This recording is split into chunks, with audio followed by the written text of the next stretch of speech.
আপনারা জানেন যে আমি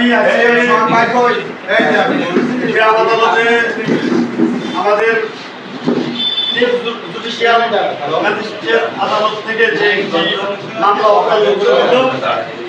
সেই মামলাটি আমাদের ইউনিয়ন পরিষদের দায়ভার দিয়েছে। তো উক্ত মামলাটি আমরা গ্রাম আদালত সংগঠিত একটি বিচারিক আদালত গঠন করার আগে আমরা একটু সময় নিয়েছিলাম যে গ্রাম আদালতের বাইরে বসে আমরা এই মামলাটি সমাধানের চেষ্টা করব।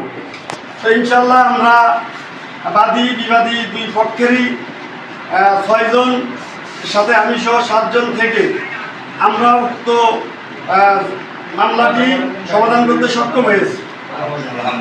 এখানে বাদী বিবাদী যার যা মনোভাব ছিল আমরা সবারই কথা শুনেছি, সবাইকে সান্ত্বনামূলক বক্তব্য দিয়ে আজকের যারা বিচারিক কার্যক্রমে ছিল সবাইকে সান্ত্বনা দিয়ে আশ্বাস দিয়ে এবং পরিণামে সামনের দিকে যাতে এইসব ধরনের ঘটনা না ঘটে সেই লক্ষ্যে সবারই নজর রেখে আমাদের চলতে হবে এই মর্মে সিদ্ধান্ত হয়েছে। তো আজকে এই মামলার বাদী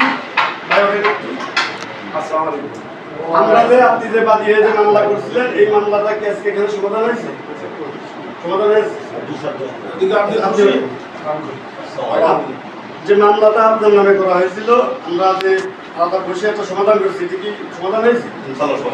গ্রাম আদালতের এই কার্যক্রম পরিচালনায় যে সমাধান হয়েছে এদিকে আপনারা দুজনে খুশি?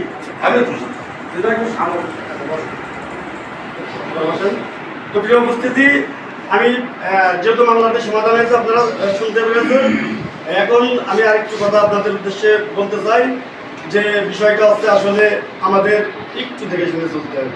সেটা হচ্ছে 5 তারিখের পরে আমরা যে এখন বিএনপি আমরা ইউনিয়ন পরিচালনা করছি এক কথা, এখানে অন্যান্য দল আছে, আমাদের ভিতরে গ্রুপ আছে, তার ভিতরে কিন্তু আমাদের দেখে শুনে চলতে হবে। তো আমরা নিজেরা যে ঝামেলা হচ্ছে এই ঝামেলা কিন্তু আমরা নিজেদের থেকে হচ্ছে না, এটা একটা বহিরাগত শক্তি। বিকল্প গ্রুপ বা বিকল্প দল তারা সবসময় উৎপেতে আছে যে একতা ভাঙার চেষ্টা করার জন্য।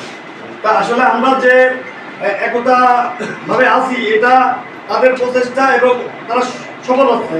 তা আমি আপনাদের আজকে অনুরোধ করবো যে বিকল্প গ্রুপ বা দল যেন আমাদের এই একতাকে কোনো রকম নষ্ট না করতে পারে। উনি মুরব্বী মানুষ, ওনার পরে দায়িত্ব দিয়েছি তাদের দেখে শুনে রাখার জন্য।